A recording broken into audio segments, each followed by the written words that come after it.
So I actually had not planned on making a video of this ride, but happened to have the GoPro in the pack, and I got to this point, and it was just such a beautiful day riding up this mountain that I thought I got to pull the video, got to pull the GoPro out and capture some of this on film. So you can see I'm climbing as I'm driving up this road, and I actually climbed quite a bit before turning on the GoPro, and this is quite a ways down. I edited a fair amount out at this point. Kind of looked off to my left there and was just amazed at the view. I hadn't realized I'd climbed so high. I started the dirt road part of this ride down at the bottom, at the base of these mountains here. I'm actually in the Coast Range in Oregon, a little west of McMinnville, I suppose, at this point. And my goal for this ride was to try to explore some of these access roads up in the mountains and just kind of use the dual sport part of the riding. So anyway, I came here. You can see there's 4 different directions I can go. And on the map, I think I had originally planned on going straight, but I saw that going up was fun, so I decided to take a left here. I didn't really know where I was. You can see those Shinko. I got the Shinko 705 on the rear there, and it just doesn't get any traction. But anyway, there's another turnoff. I mean, I was actually seeing turnoffs all over the place, but so I wasn't really sure where I was at by the time I got to that intersection because there had been so many turnoffs, and so I figured, yeah, here's another one. I mean, I was just constantly running into these intersections. I had a GPS. You can see that little GPS mounted on the handlebar there that kind of helped me figure out at least where I was, so I can hopefully find my way back. So anyway, rode along for quite a bit here, and once again, beautiful view up there. It's just so cool to be so far out in the middle of nowhere, nobody else around, just me and the bike and doing some exploring. And I should add that none of these roads are actually on my GPS. I've got 2 GPSs actually. One that's useless because it doesn't have any of the roads, and then the other one's a hiking GPS that at least gives me my track, but none of the roads. So here, anyway, I come here and I see that this is completely muddy, and I'm thinking, I don't think I want to go down that all by myself, way out in the middle of nowhere. So I turned around, went back down the road, and so once again, more intersections. I mean, at this point, I knew that I wasn't on the road that I had originally planned on riding because I had made so many turns. But, like, as I said, I got my hiking GPS, which is at least, wait, look at this, another intersection. This is just crazy. So anyway, I got the hiking GPS, which is at least leaving me a track so I can turn around and find my way back home.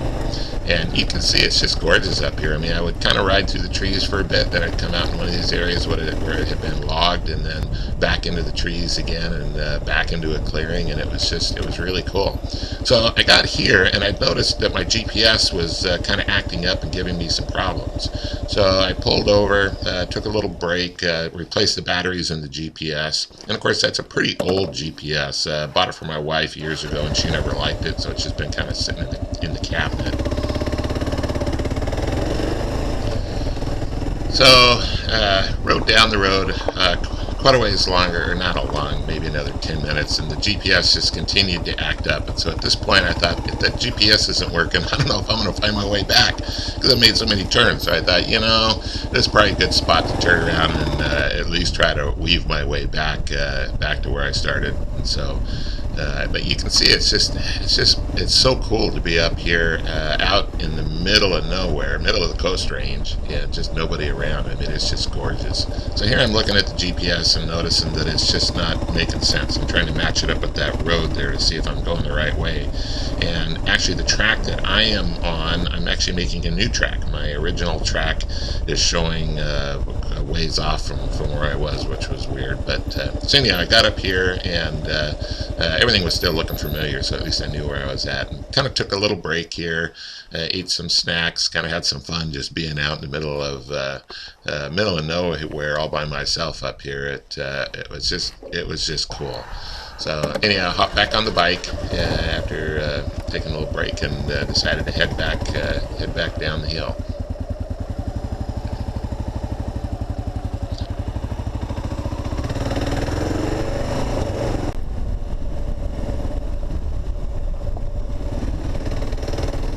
So, of course, there's another intersection, trying to figure out where the heck I'm at. And if you notice, every once in a while I kind of look down at the GPS there, the yellow one there, the hiking one, and I'm trying to figure out why I'm not on the track that I left coming out, because my goal was to leave a track going out, because that's all that GPS does. It's so old, it doesn't have terrain or anything. I mean, it just leaves a track for you to follow. And so like I get to this little intersection here, and I'm trying to figure out which way to go. I'm looking at the GPS. It's not showing my original track, so it's not being any help getting back out. But luckily I kind of remembered where I was at, and so that helped quite a bit. So here we go again, another intersection, looking at the GPS, and no help at all. So anyway, I kind of remembered this turn. This was that big 90-degree turn I made heading up the hill earlier. So I rode quite a ways back down the hill, and I got to this point, and this is down quite a ways down, below the point where I had actually turned the GoPro on. And I knew from here that I would not get lost, and I kind of knew where I was. So I thought, I'm going to turn around, head back up, and instead of actually trying to find my way over the Coast Range or up into the riding area or something, I'm going to just start having some fun. And if I'd have continued about 20 minutes up the paved road at the point where I turned off, I would have run into the Nestucca off-road riding area. Of course, there's tons of trails up there and people riding around, but there is no, I'm not in the riding area at this point. And so anyhow, I see this turn, and this looks a little more technical, and so I thought, I'm going to head down here. And the further down the road I got, of course, the little more remote it got.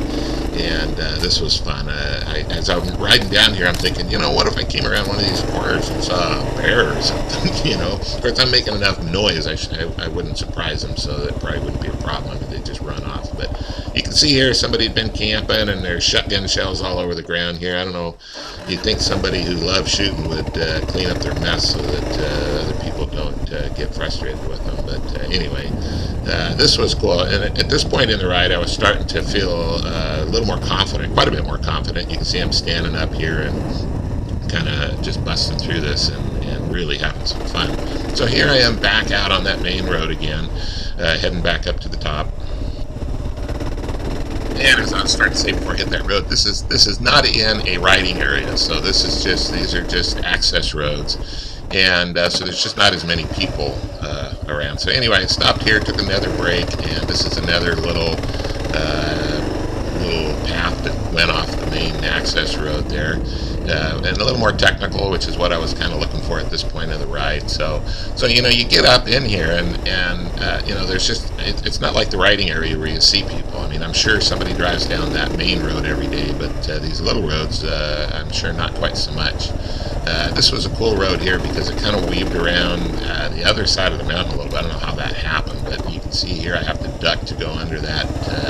That like reminded me once I actually bumped something with my head when I was a kid, and it knocked me off the bike and knocked me out. So anyway, I got up here and I see blue. I think, what the heck? Somebody's actually built a lean-to there and left it up there. And I went up a little bit further, and there's another lean-to kind of off to the left there. You can't really see it because it's not covered with a tarp, but it's all made up. So end of the road there, so I backed down and went back down. And so anyway, rode up quite a bit more, kind of look off to the right there, and hey, that looks cool. So I turned the bike around and kind of head up this little bit right here.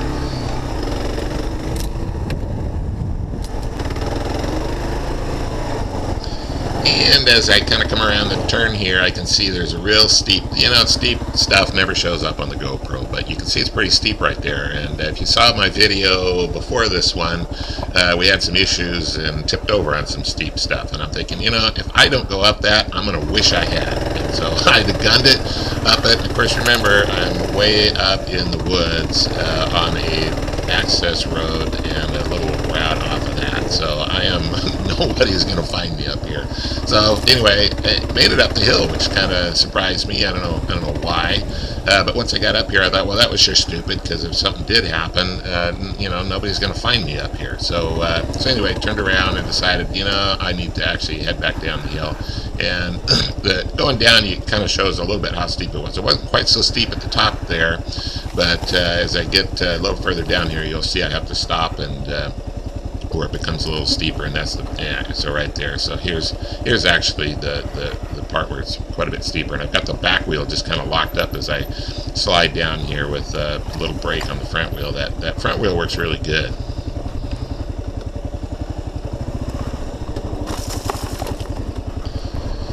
So back on the main road, rode down quite a bit, and I see this other looks like a single track here, and I'm thinking, awesome, I got to try this out. You know, apparently I'd forgotten that I'm way up in the woods, and be a mistake to go down these roads. So anyhow, it turned out not to quite be a single track. It looked like a little ATV trail, but still, it was kind of technical and kind of fun. And anyway, I rode down this for a while, and I thought, you know, once again, this is stupid. One of my buddies was telling me, you know, don't get lost up here all by yourself because nobody's going to find you. So I thought, okay, I'll turn around. It's probably time to go home. I told my wife I'd be home in time for lunch anyway, so kind of backed it around here, and then back down. But I tell you, it is so much fun to be on these little trails way back in here, knowing that probably nobody's going to come around any of these corners because it's not in a riding area.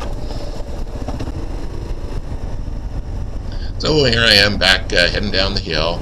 At this point I'm just planning on heading back home. So just beyond that bridge there is a dirt road that connects with the paved road, which takes me home. So I thought this would probably be a good spot to pull over, put some air back into the tires, get something to eat, and then ride home. And from here it's about an hour home on the twisties, all fun riding. And you just gotta love dual sport riding. It's a lot of fun. So anyway, thanks a whole bunch for watching.